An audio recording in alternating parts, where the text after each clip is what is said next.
السلام علیکم۔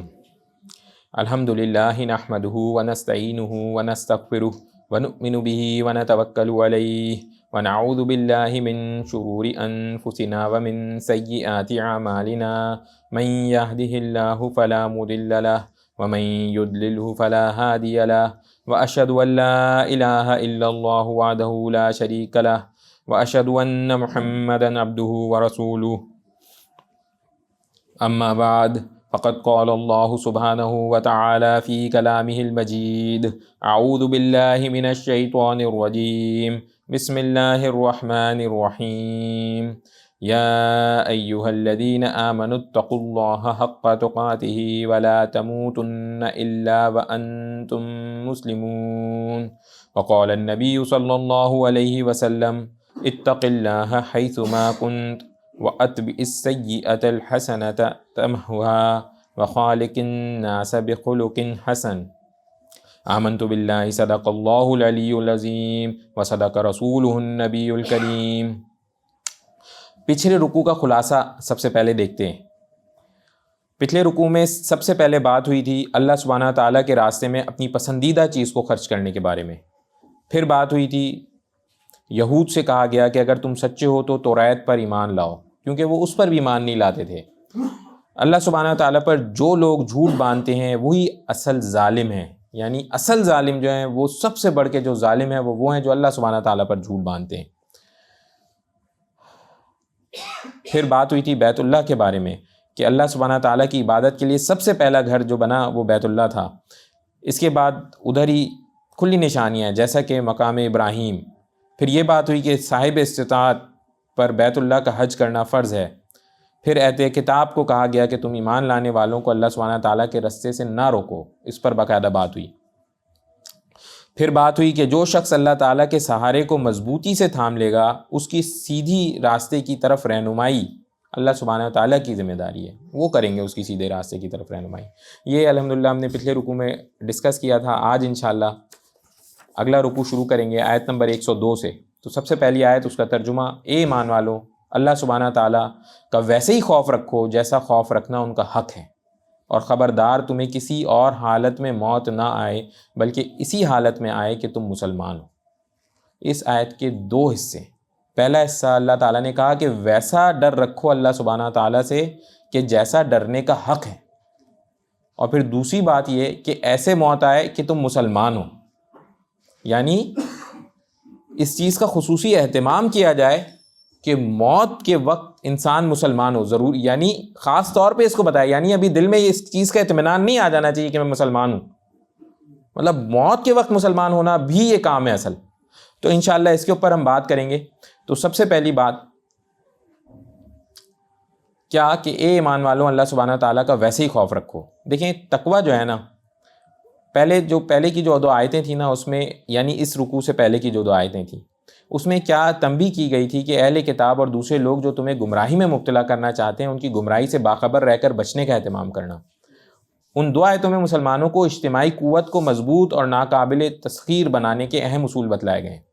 اب یہ آگے اس کے بارے میں بات ہو رہی ہے، اللہ تعالیٰ سمجھانا چاہ رہے ہیں کہ تم کیسے اتفاق اور اتحاد سے قائم رہ سکتے ہو۔ تو اس میں جو سب سے پہلی بات اللہ تعالیٰ نے بتائی وہ کیا ہے؟ وہ یہ ہے کہ ڈرو اللہ تعالیٰ سے، یعنی اللہ کا خوف رکھو جیسا کہ خوف رکھنے کا حق ہے۔ اب اس میں اس کو تھوڑا سا سمجھیں۔ اللہ سبحانہ تعالیٰ سے ایسا ڈرو جیسا ڈرنے کا حق ہے، اس سے مراد یہ ہے کہ بقدر طاقت اللہ تعالیٰ سے ڈرو۔ نیز آیت کے آخری حصے میں فرمایا کہ اسلام پر ہی تمہیں موت آئے، جیسا کہ ہم نے بھی پہلے اس کے اوپر ڈسکس کیا۔ تقوی کے تین درجات ہیں۔ پہلا درجہ کیا ہے؟ کفر و شرک سے بچنا۔ اس معنی کے لحاظ سے ہر مسلمان کو متقی کہا جا سکتا ہے اگرچہ گناہوں میں مبتلا ہو۔ اس معنی کے لیے بھی قرآن کریم میں کئی جگہ متقین اور تقویٰ کا لفظ استعمال ہوا ہے، یعنی کفر اور شرک سے بچنا۔ سارے مسلمان الحمدللہ شرک سے بچنے والے ہیں، کوئی تھوڑا ایک حصہ ہٹا دیں تو جو کثیر عوام ہے وہ شرک سے بچی ہوئی ہے الحمدللہ۔ تو یہ اس کو بھی قرآن نے کہیں کہیں متقی کہا ہے، لیکن یہ مطلوب درجہ نہیں، یہ سب سے لوئسٹ درجہ ہے۔ جو دوسرا درجہ ہے جس کو مطلوب درجہ کہا جاتا ہے وہ یہ ہے کہ اللہ تعالیٰ اور ان کے رسول صلی اللہ علیہ وسلم کے نزدیک پسندیدہ نہیں، یعنی ان کو چھوڑ دیا جائے۔ جتنے کام اللہ تعالیٰ اور نبی کریم صلی اللہ علیہ وسلم کو پسندیدہ نہیں ان کو چھوڑ دیا جائے، یہ اصل تقویٰ ہے۔ اور یہ ہے جو درکار ہے، یہ درجہ ہے جو درکار ہے عام مسلمانوں سے، یعنی نبی کریم صلی اللہ علیہ وسلم اور اللہ تعالیٰ کی منع کی ہوئی چیزوں سے ہٹ جائیں. یعنی کسی جگہ پہ اللہ تعالیٰ چاہتے ہم نہ ہوں تو ایسی جگہ پہ ہمیں نہیں ہونا چاہیے. کسی جگہ اللہ تعالیٰ چاہتے ہیں کہ ہم ہوں، اس جگہ ہمیں ہونا چاہیے. بس سمجھ جائیں یہ ہم تقویٰ کی جو ریکوائرمنٹ ہے، منیمم ریکوائرمنٹ ہے، اس پہ ہم فال کر جاتے ہیں. اگر ایسا نہیں ہے تو پھر اس کا مطلب ابھی ہم اس درجے والے یعنی اس لیول والے متقی نہیں ہیں. اب جو آخری درجہ اس میں ہے وہ سب سے اعلیٰ مقام ہے، جو انبیاء کرام علیہ السلام اور ان کے خاص نائبین اولیاء کرام کو نصیب ہوتا ہے. یہ خاص درجہ ہے. اب یہ کیا ہے کہ یہ اپنے قلب کو ہر وقت غیر اللہ سے بچانا اور اللہ تعالیٰ کی یاد اور ان کی رضا جوئی سے معمور رکھنے میں لگے رہتے ہیں. یعنی غیر اللہ سے ان کا کوئی تعلق ہی نہیں ہوتا. ان کی زندگی کا مقصد ہی صرف اللہ کے احکامات، اللہ کے احکامات اور کچھ بھی نہیں. تو اس دور میں بھی بہت سارے ولی اللہ موجود ہیں، اللہ کے ولی موجود ہیں. ان کا ساری زندگی کا کام ہی صرف ایک ہوتا ہے کہ دین کو ہم کسی طرح پھیلائیں، دین کی لگے رہیں. کوئی مال وال کی فکر نہیں ہوتی، کسی اور چیز کی فکر نہیں ہوتی.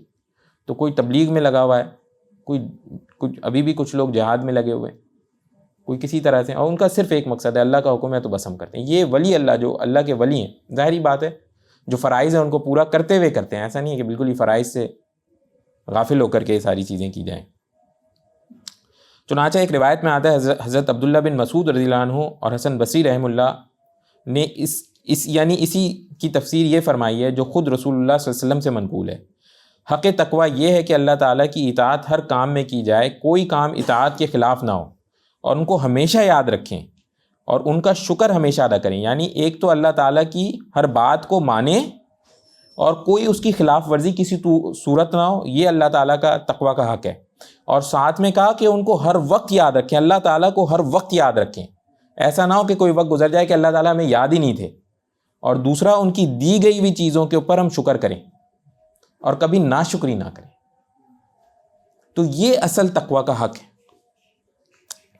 پھر قرآن کی ایک آیت اور اس کا ترجمہ، اللہ تعالیٰ سے ڈرو جتنا تمہاری قدرت میں. اللہ تعالیٰ سے ڈرو، اس آیت کو دوبارہ اے ایمان والوں، اللہ سبحانہ تعالیٰ کا ویسے ہی خوف رکھو جیسا خوف رکھنا ان کا حق ہے. تو جو دور ہے اس میں ہمارا سب سے بڑا مسئلہ یہ ہے کہ ہم سے یہ خوف، یہ جو اللہ تعالیٰ سے جیسے ڈرنا چاہیے، یہی چیز ہم سے اوجل کر لی گئی ہے. آج ہم ٹی وی دیکھتے رہتے ہیں، ٹی وی کے اوپر تھوڑی دیر میں خواتین کے ایڈز آتے رہتے ہیں، وہ ہمیں پتہ ہی نہیں ہے. تو بھائی اللہ تعالیٰ کبھی ہرگز بھی نہیں پسند کرتے کہ اس طرح انسان جو ہے وہ دیکھ جائے، مومن بندہ اس طرح دیکھ جائے، وہ ہم دیکھ جاتے ہیں. پھر کتنے سارے لوگ اسی میں بیٹھے بیٹھے نماز چھوڑ جاتے ہیں. انا للہ و انا الیہ راجعون. یہ تو اتنا بڑا نقصان ہے کہ اس کو بیان ہی نہیں کیا جا سکتا. تو یہ تو ہم سے چھینا ہوا ہے اس وقت. تو اسی لیے ہم میں اتفاق نہیں ہے. تو بات ہو رہی تھی اتفاق کا تعلق کس تقوی سے، تو وہ اتفاق اس لیے چھوٹ جاتا ہے. پھر ہم ان کے دیے گئے کے اوپر شکر کریں اور کبھی ناشکری نہ کریں. چنانچہ حضرت ابن عباس رضی اللہ عنہ اور طاؤس رحمہ اللہ نے فرمایا کہ معاصی اور گناہوں سے بچنے میں اپنی پوری توانائی اور طاقت صرف کر دے تو حق تقویٰ ادا ہو گیا. یعنی بندہ پوری کوشش یہ کرے، بھائی مجھے گناہوں سے بچنا ہے، پوری کوشش. آج بھی مسئلہ کیا ہے، آپ کسی جگہ دعوت میں جائیں گے، پتہ چلا ولیمے کی دعوت ہے، نبی کریم صلی اللہ علیہ وسلم نے فرمایا کہ دعوت اس کا ضرور قبول کیا جائے. پہنچیں گے، پتہ چلا وہاں گانے چل رہے ہیں، انا للہ و انا الیہ راجعون. اب ذرا بتائیں، ایک طرف حکم تھا جا کے ملو، اور دوسری طرف اسی سے بچنے کا بھی حکم موجود ہے. اللہ تعالیٰ کو سخت ناپسندیدہ ہے چیز، مگر عام ہو گئی. تو اللہ والوں کے گھروں میں بھی ان کے بھی بچوں کی اگر کسی کی شادی ہو رہی ہے تو پتہ چلا اس میں بھی گانے بج رہے ہیں، انا للہ و انا. تو مولانا جو امام صاحب بھی اس میں جا رہے ہیں، وہ بھی اس گناہ میں ملوث ہو رہے ہیں. تو یہ ہمارا اس وقت اجتماعی حال ہے. تو جب اجتماعی حال یہ ہوگا تو پھر حالات بھی تو صحیح ہو رہے ہیں نا، جو جس طرف جا رہا ہے. اور ہماری جو مسلمانوں کے ملک کے حالات بھی دیکھیں آپ، تو جو مصیبتیں اور پریشانیاں جو پڑھ رہے ہیں تو وہ پھر صحیح پڑھ رہے ہیں نا، کیونکہ حالات ہی ایسے ہیں. گناہوں سے بچنے میں ہم اپنی پوری قوت تو نہیں لگا رہے جیسی قوت لگانی چاہیے.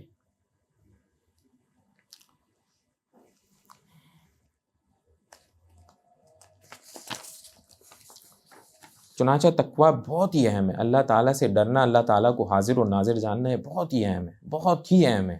ایک حدیث میں آتا ہے، حضرت ابو ذر غفاری رضی اللہ عنہ کہتے ہیں کہ رسول اللہ صلی اللہ علیہ وسلم نے مجھ سے فرمایا، جہاں بھی رہو اللہ سبحانہ تعالیٰ سے ڈرو برائی اگر کوئی ہو جائے تو اس کے بعد بھلائی کرو جو برائی کو مٹا دے، اور لوگوں کے ساتھ حسن اخلاق سے پیش آؤ۔ جہاں بھی رہو، جس حال میں بھی رہو، اللہ تعالیٰ سے ڈرو، اللہ تعالیٰ سے ڈرو۔ ہر کام کرنے سے پہلے ایک بار انسان اپنی نیت دیکھ لینا کہ میری نیت کیا ہے اس کام کی، اس کا مسئلہ آدھا حل ہو جائے کہ میں جو کر رہا ہوں اس کے پیچھے ہے کیا، مقصد کیا ہے، اس کا مسئلہ آدھا حل ہو جائے، آدھا، ابھی پورا نہیں، آدھا، بس یہ سوچے کہ بھئی یہ میں جو کرنے لگا ہوں اس کا ہے کیا اس کے پیچھے، پھر باقی چیزیں بھی ساری جوڑنی پڑیں گی اس کے ساتھ، تو پوری چیز سمجھ آ جائے گی، بھائی یہ کرنا چاہیے مجھے کہ نہیں کرنا چاہیے مجھے۔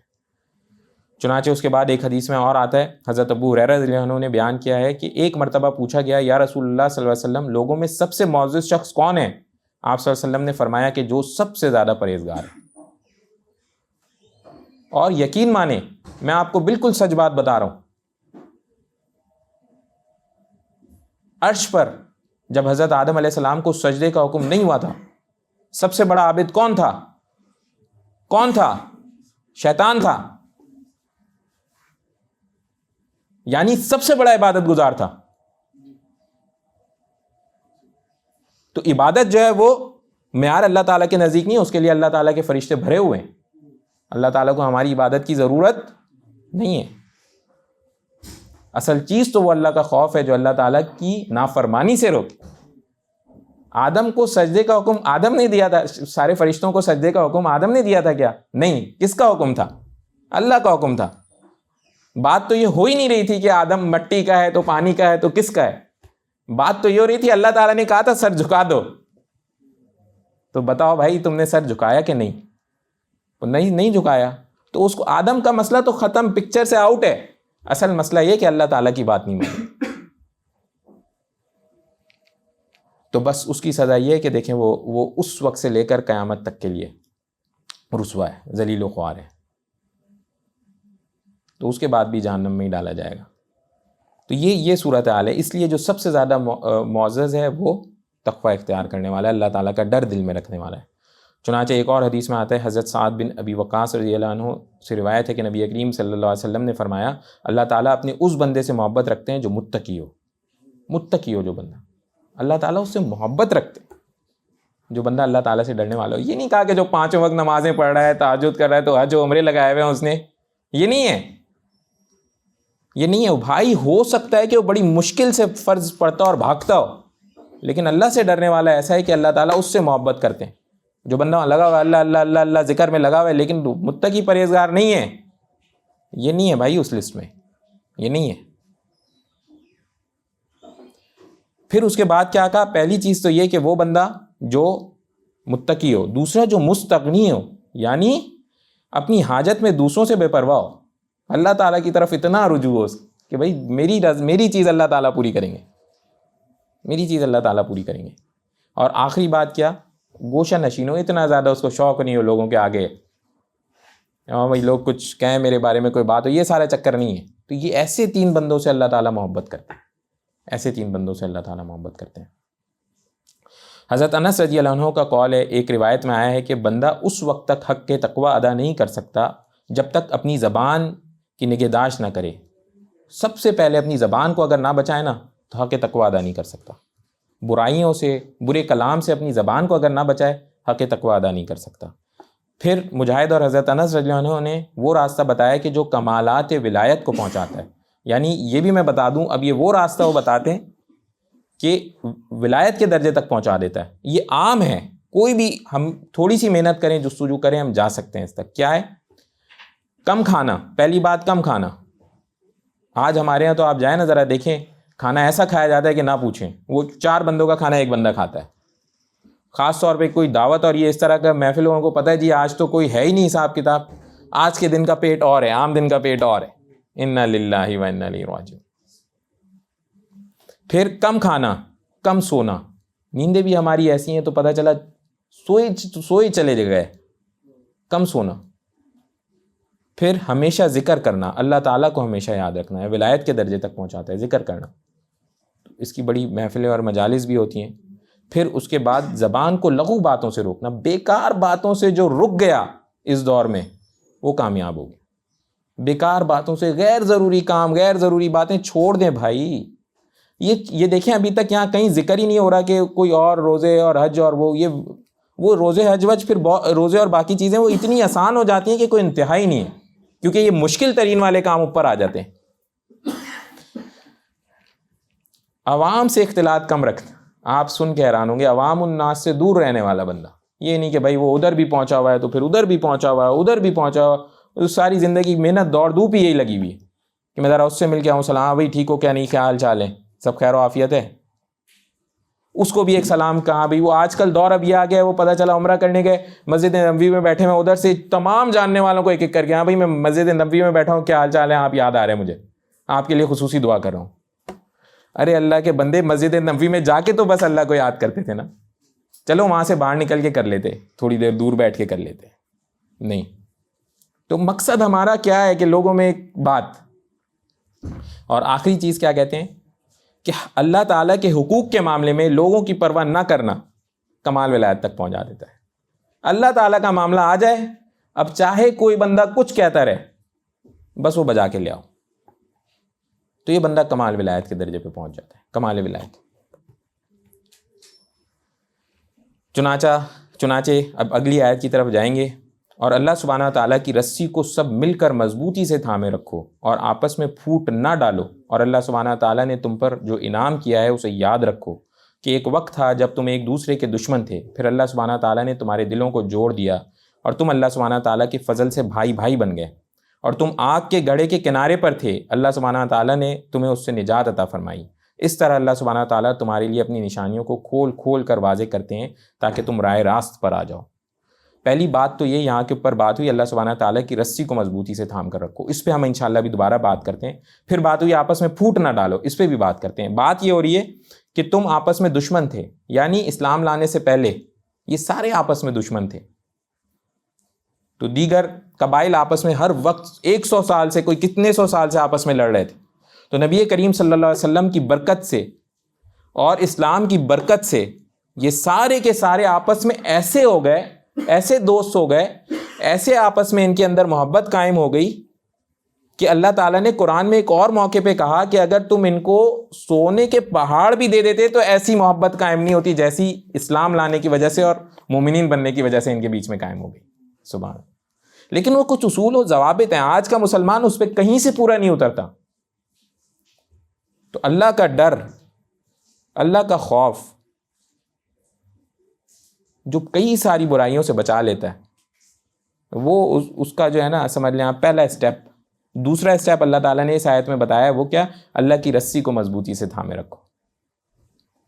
اب اللہ کی رسی کیا ہے؟ چنانچہ روایات میں آتا ہے، عبداللہ بن مسعود رضی اللہ عنہ راوی ہیں کہ حضور اکرم صلی اللہ علیہ وسلم نے فرمایا، کتاب اللہ اللہ تعالیٰ کی رسی ہے جو آسمان سے زمین تک لٹکی ہوئی ہے۔ چنانچہ اللہ تعالیٰ کی کتاب کو اللہ کی رسی اللہ تعالیٰ نے نبی کریم صلی اللہ علیہ وسلم نے تعبیر دی کہ اگر کسی نے سمجھنا ہے کہ اللہ کی رسی کیا ہے تو وہ قرآن کو پکڑ لے۔ اور قرآن کو پکڑنے سے مراد یہ نہیں ہاتھ میں پکڑ لے بھائی، یا بہت سنبھال کے اچھے سے لپیٹ کے گھر میں رکھ لے کہ میں تو بالکل سامنے رکھا ہوا ہے اپنے قرآن۔ قرآن کو پکڑ لے اس کا مطلب یہ ہے اس کے احکامات کو پکڑ لے، اس کے احکامات کو واقعی مضبوطی سے پکڑ لے۔ تو اس میں بھی بے انتہا کوتاہی ہے۔ یہ مجھے تو بتائیں، قرآن کا ہمیں تو پتہ ہی نہیں، مسلمانوں کو تو پتہ ہی نہیں اس میں لکھا کیا ہے۔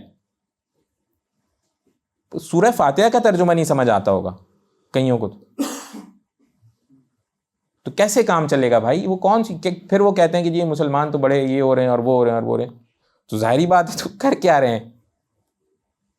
ہمارا تو حال انا للہ و انا الیہ راجعون، آگے میں انشاءاللہ اسی میں وہ ڈسکس کریں گے انشاءاللہ۔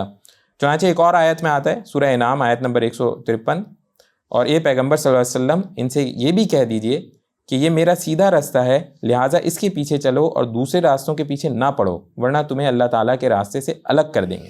قرآن کو ایک طرح سے سیدھا راستہ بھی بتایا گیا کہ اگر قرآن پکڑا تو سیدھے راستے پہ چلتے رہو گے، ورنہ اللہ کے ہی راستے سے اتر جاؤ گے۔ آج ہم نے 45 پتہ نہیں کتنی کتابیں پڑھ لی ہیں، دوسری تیسری، جو نہیں پڑھی تو ایک قرآن نہیں پڑھی، جو نہیں سمجھی ایک تو قرآن نہیں سمجھی، باقی اور کئی سمجھ لی۔ چنانچہ ایک اور آیت سورہ انعام الانعام آیت نمبر 159، جن لوگوں نے اپنے دین میں تفرقے ڈالے اور مختلف فرقوں میں تقسیم ہو گئے، آپ کا ان سے کوئی تعلق اور کوئی واسطہ نہیں ہے، ان کا معاملہ تو اللہ تعالیٰ کے حوالے۔ اب یہ ہو رہی ہے بات پھوٹ ڈالنے کے بارے میں، کیونکہ بات یہ ہوئی تھی ادھر جس آیت کا ایکچوئل ترجمہ تھا، اور آپس میں پھوٹ نہ ڈالو، اور اللہ سبحانہ تعالیٰ نے تم پر جو انعام کیا، نہیں آپس میں پھوٹ نہ ڈالو، پھوٹ ڈالنا آپس میں پسندیدہ عمل نہیں ہے۔ تو اور اس طرح کی کسی بھی کیفیت کو اللہ تعالیٰ نے خود بتایا کہ اس کا آپ سے کوئی تعلق نہیں ہے، نبی کریم صلی اللہ علیہ وسلم سے کوئی تعلق نہیں ہے، اس کو اللہ کے حوالے کر دو۔ یہ بنی اسرائیلیوں اور عیسائیوں کے بارے میں بھی بات ہوئی ایسے ہی، تو یہ بات ایز اٹ از آج بھی ایسے ہی ہے کہ اتنا زیادہ اس میں الجھنے کی ضرورت نہیں ہے۔ مقصد ہمارا ہرگز کوئی چھوٹی سی چیز ڈھونڈ کر کے الگ ہونے کی ضرورت نہیں ہے۔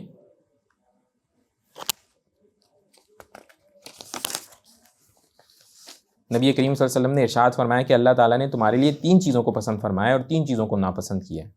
تو پہلی چیز جو پسند فرمائی ہے وہ کیا ہے؟ تم عبادت اللہ تعالیٰ کے لیے کرو اور ان کے ساتھ کسی کو شریک نہ ٹھہراؤ۔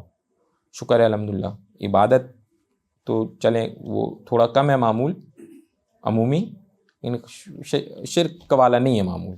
دوسری چیز، اللہ تعالیٰ کی کتاب کو مضبوطی سے تھامو اور نا اتفاقی سے بچو، آپس میں اتفاق کرو، نا اتفاقی سے بچو۔ یہ بھی عمومی ماحول ایسا ہے کہ بس اتفاق کرنے کو تیار ہی، کبھی کبھار تو بالکل ہی غیر ضروری باتوں پہ الجھتے رہتا ہے۔ اور آخری، اب دیکھیں کتنا بڑا مسئلہ ہے، ابھی جو میں پڑھنے لگا ہوں آخری آیت، اب آپ ذرا دیکھیں گے نا تو ہمیں پتہ چلے گا کتنا بڑا مسئلہ ہے۔ اور اپنے حکمرانوں اور پیشواؤں کے حق میں خیر خواہی کا جذبہ رکھو، اپنے حکمرانوں کے بارے میں اچھا سوچو، خیر خواہی، ان کے لیے دعا کیا کرو، یا اللہ ان کو ہدایت دے دے، نہ کہ ان کے بارے میں وہ جی اس کو تو بس موت ہی آئے تو بہتر ہے، انا للہ و انا الیہ راجعون، کہیں غرق ہو جائے، کدھر ہمارے اوپر مسلط ہو گیا، اور پتہ نہیں کیا کیا۔ تو مجھے نہیں پتا بھائی، جتنا میں تو کم ہی اس سب چکر میں پڑتا ہوں، دنیا جہان والے اس کے اوپر لگے ہوئے ہیں، تو اس سے بے انتہا بچیں، ان کے لیے دعا کیا کریں۔ اللہ ان کو کیا پتہ، اللہ تعالیٰ انہی میں سے کسی کو رائے راست پہ لے آئے، بدل کے رکھ دے ساری چیز، تو اللہ تعالیٰ جس کا دل چاہے پھیر دیں، اور جب پھیر دیں کون ہے روکنے والا؟ تو بس ہمارا کام تو ہے دعا کریں، کون سا، ہمیں کیا پتا جو اگلا جس کو ہم لے کر کے آ رہے ہیں وہ پتہ چلے ایک سے ایک ہوشیار نکلے، ہو گیا کام ہمارا تو پھر۔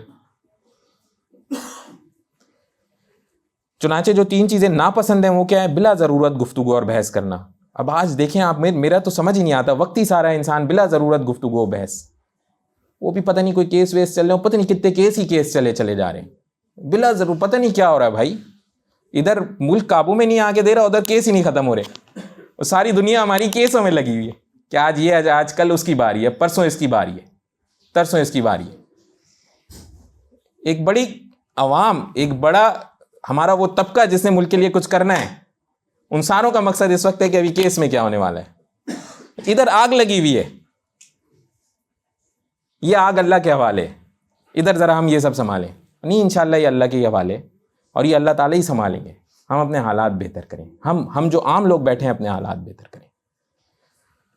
پھر آخری چیز، بلکہ دوسری چیز، بلا ضرورت کسی سے سوال کرنا، یہ پسند نہیں ہے، مطلب مال ہے، سب کچھ ہے، اس کے باوجود بھی سوال پہ سوال کیے جا رہے ہیں، تو یہ بھی اس دور میں اب وہ حد اتنی ہو گئی ہے کہ اللہ تعالیٰ معاف فرمائے، اس ملک کے بارے میں لوگ کہنے لگے ہیں کہ بھائی اللہ تعالیٰ معاف فرمائے، بھیک مانگنے آ گئے، انا للہ و انا الیہ راجعون۔ تو یہ امپریشن ہے، کاش کہ ہم ایسے ہوتے، ہم بولتے بھائی، ہم ہمت کرتے، ہم بولتے کہ نہیں، ہم بجلی نہیں استعمال کریں گے، بہت سارے ہم میں سے، ہم پیسے نہیں ہیں دینے کے، ہم نہیں استعمال کریں گے، پیسے نہیں مانگیں گے کسی سے، چلو ہم صرف اپنے کارخانے چلائیں گے، کرتے نا تھوڑی سی تو ہمت، کیا پتہ اللہ تعالیٰ اس میں برکت ڈالتے اور ہمارے لیے پورا کر دیتے جو ہمارے پاس ہے، نہ کہ ہم مانگے چلے جا رہے ہیں کہ یہ گھر میں اے سی چلانے، وہ پیسے دے نہیں رہے پورے اور اے سی چلانے، تو یہ بات پسند نہیں ہے۔ پھر آخری چیز، مال کو ضائع کرنا، مال کو ضائع کرنے کا تو حال واقعی یہ نبی کریم صلی اللہ علیہ وسلم سے بڑی ہمارے لیے کوئی اگزامپل ہے کیا؟ بتائیں کوئی ہے؟ سارے بیٹھے ہوئے بولیں گے ہاں بھائی کوئی نہیں ہے۔ اب جب وہ اپنے ولیمے کا کھانا کھلاتے ہیں تو عام سا کھانا، ہم جب یہاں ایک عام سے بندے کے ولیمے میں جاتے ہیں تو 4 کھانے، تو ہمارے آئیڈیل جو ہیں وہ کھانا کھلا رہے ہیں اتنا معمولی سا، اور ہمارا جو بالکل ایک عام سا بندہ ہے وہ کھانا کھلا رہا ہے اتنا سارا، اور کس سے لے کے پیسے کھلا رہا ہے یہ بھی نہیں پتا ہمیں۔ تو مال ضائع تو کہاں سے کہاں پہنچ گیا، اور لوگ کھا بھی ایسے رہیں کہ آج کے بعد پتہ نہیں کھانا ملے گا کہ نہیں، سارا کھانا آج ہی ہے زندگی میں۔ تو یہ ہمارا حال ہے بھائی، کوئی چیز بھی تو آوے کا آوے ہی بگڑا ہے تو کیا کریں۔ چنانچہ بات ہو رہی تھی مسلمانوں کے باہمی اتحاد کے اوپر، تو قرآن حکیم کے اس ارشاد سے جو ابھی ہم نے پیچھے گیا ہے، ایک اور حقیقت کا انکشاف ہوا، وہ یہ کہ دلوں کے مالک در حقیقت اللہ جل شانہ ہے۔ دلوں کے اندر محبت یا نفرت پیدا کرنا انہی کا کام ہے۔ کسی جماعت کے دلوں میں باہمی محبت پیدا کرنا خالص اللہ جل شانہ کا انعام ہے، اور یہ بھی ظاہر ہے کہ اللہ تعالیٰ کا انعام صرف ان کی اطاعت اور فرما برداری سے حاصل ہو سکتا ہے۔ معصیت و نافرمانی کے ساتھ یہ انعام نہیں مل سکتا۔ تو اگر ہم سارے کے سارے اللہ تعالیٰ کی اطاعت شروع کر دیں گے، یہ واحد حل ہے کہ آپس میں اتفاق ہو جائے گا۔ آج ادھر بیٹھے ہوئے، میں آپ کو ایک بڑی سچی بات بتاتا ہوں، ہمارے ملک کا حال ہے یہ۔ ادھر بیٹھے ہوئے بہت سارے لوگ پولیٹیکل، چونکہ بہت زیادہ ہمارے یہاں ایک شور مچا رہتا ہے، تو کچھ حصے کے ہوں گے، کچھ حصے کے ہوں گے، کچھ حصے کے ہوں گے، ادھر بیٹھے ہوئے لوگ، اور کبھی ان کے دل آپس میں مل ہی نہیں سکتے۔ کیسے ملیں گے؟ نہیں مل سکتے۔ تو ادھر حل بتا رہے ہیں ہمیں، اسلام ہمیں حل بتا رہا ہے کہ بھائی اللہ تعالیٰ کی اطاعت سارے کے سارے شروع کر دو، یہ واحد حل ہے۔ مگر مجھے اور کوئی حل بتا دیں آپ، تو اتنی تو میری بھی زندگی ہو گئی ہے، یہاں لوگوں کے دل ملتے نہیں ہیں۔ کچھ بھی کر لیں آپ، ابھی 50-60% بھی لوگ اگر کوئی حکومت بنا لیں تو 40% تو ناخوش رہیں گے نا، چاہے وہ 60% کچھ بھی اچھا کام کرتے رہیں، وہ اس میں کیڑے ہی نکالتے رہیں گے، بیکار کا کام ہے۔ اور یہ اگر چاہے بھی کہ بھائی سارے راضی ہو جائیں، تو یہ ان کو راضی کرنے کے چکر میں ہی لگا رہتا رہے گا، راضی ہونا ہوانا کسی نے نہیں ہے۔ چنانچہ ایک حدیث، حضرت انس بن مالک رضی اللہ عنہ کہتے ہیں کہ میں نے رسول اللہ صلی اللہ علیہ وسلم کو فرماتے ہوئے سنا کہ میری امت گمراہی پر کبھی جمع نہ ہوگی، لہٰذا جب تم اختلاف دیکھو تو بڑی جماعت کو لازم پکڑو، جو بڑی جماعت ہے اس کو لازم پکڑ لو۔ اسی طرح سے ایک اور موقع پہ حضرت عمر رضی اللہ عنہ بیان کرتے ہیں کہ رسول اللہ صلی اللہ علیہ وسلم نے فرمایا، اللہ تعالیٰ میری امت کو، یا یہ فرمایا محمد صلی اللہ علیہ وسلم کی امت کو گمراہی پر جمع نہیں کریں گے، اور اللہ تعالیٰ کی مدد جماعت کے ساتھ ہے، اور جو شخص جماعت سے جدا ہو وہ جہنم میں داخل ہوگا۔ ایک اور موقع پہ حضرت ابو ذر رضی اللہ عنہ کہتے ہیں کہ رسول اللہ صلی اللہ علیہ وسلم نے فرمایا، جس نے جماعت سے ایک بالش بھی علیحدگی اختیار کی تو اس نے اسلام کا قلادہ اپنی گردن سے اتار پھینکا، جو جماعت سے اتنا سا بھی ہٹا۔ اور میں آپ لوگوں کو ایک بات بتاؤں، دیکھیں سب سے پہلی جماعت جو ہے نا پکڑنے کی، وہ کون سی ہے؟ وہ کون سی ہے؟ وہ بھائی سب سے پہلی جماعت نماز کی جماعت۔ مسلمان مرد حضرات کے لیے نا سب سے پہلی جماعت جو پکڑنی ہے نا، وہ جماعت جو نماز والی ہے، سب سے پہلے نا وہ جماعت پکڑنی ہے، اس سے نہیں ہٹنا۔ وہ جماعت جب پکڑ لی نا تو اب آگے کی بات ہے، ہم سے وہی جماعت نہیں پکڑی جاتی۔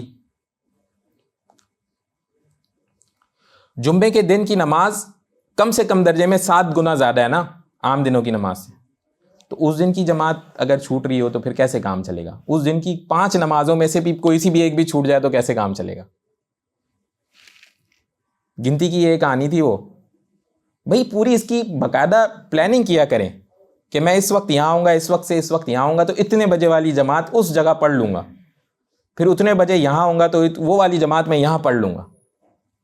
پوری پلاننگ کیا کریں، اور میں آپ کو گارنٹی دے رہا ہوں انشاءاللہ اللہ تعالیٰ وہ ساری پڑھوائیں گے آپ کو۔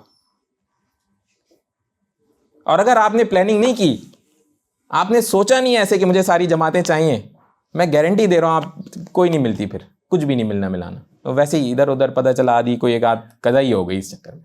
اور جمعے کے دن کو تو خصوصی اہمیت دیا کریں کہ اگر آج کی مل گئی تو اللہ تعالیٰ سے امید ہے کہ باقی بھی مل جائیں گی۔ تو جو ایک بات ہے اور اہم چیز ہے جو سمجھنے کی ہے یہاں کے اوپر، وہ کیا ہے کہ دیکھیں یہ شر کا دور ہے، یہ بالکل اچھی طرح سے سمجھ لیا جائے، اللہ تعالیٰ کا تقوی اختیار کرنے میں کسی طرح کی کمی نہ کی جائے، اس چیز کو سمجھیں، اس چیز کو اچھی طرح سمجھیں، یعنی کہ اللہ تعالیٰ کا ڈر و خوف اپنے دل میں بھی پیدا کریں، اپنے گھر والوں کے دل میں بھی پیدا کریں، اور اسی طرح سے یہ جو جدھر بھی اٹھ رہے ہیں بیٹھ رہے ہیں ان لوگوں میں بھی پیدا کریں۔ اس میں کم سے کم درجے میں یہ کیا جائے کہ جو حضرات ہیں وہ اپنے گھر میں اس چیز کا باقاعدگی سے اہتمام کریں، خود بھی اہتمام کریں اور گھر والوں پہ بھی اہتمام کریں، ان کو سمجھائیں کہ بھئی جو چیز غلط ہوتی ہے سو غلط ہوتی ہے، جو چیز صحیح ہے سو صحیح ہے، اور اس کے اوپر قائم ہو۔ تو انشاءاللہ عزم کرتے ہیں نا تقوی اختیار کرنے کا، انشاءاللہ عزم کرتے ہیں نا۔ دوسری چیز نماز کا عزم کرتے ہیں نا انشاءاللہ، پکی بات ہے کہ نماز ساری ادا کریں گے انشاءاللہ۔ دعا کر لیں، یا ارحم الراحمین یا ارحم الراحمین یا ارحم الراحمین، اللہم صلی علی محمد وعلی آل محمد کما صلیت علی ابراہیم وعلی آل ابراہیم انک حمید مجید، اللہم بارک علی محمد وعلی آل محمد کما بارکت علی ابراہیم وعلی آل ابراہیم انک حمید مجید، اللہم اعنی علی ذکرک و شکرک و حسن عبادتک۔ یا اللہ خوب اچھے سے قرآن پاک پڑھنے کی، سمجھنے کی، عمل کرنے کی توفیق عطا فرمائے۔ نبی کریم صلی اللہ علیہ وسلم کی سنتوں کو پڑھنے کی، سمجھنے کی، عمل کرنے کی توفیق عطا فرمائے۔ یا اللہ ہماری غلطی کوتاہیوں کو محض اپنے فضل و کرم سے معاف فرمائے۔ یا اللہ ہمارے ملک کے حال پر خصوصی رحم فرمائے۔ یا اللہ ہماری تمام نیک جائز حاجات کو پورا فرمائے۔ سمعنا واطعنا غفرانک ربنا و الیک المصیر برحمتک یا ارحم الراحمین، آمین۔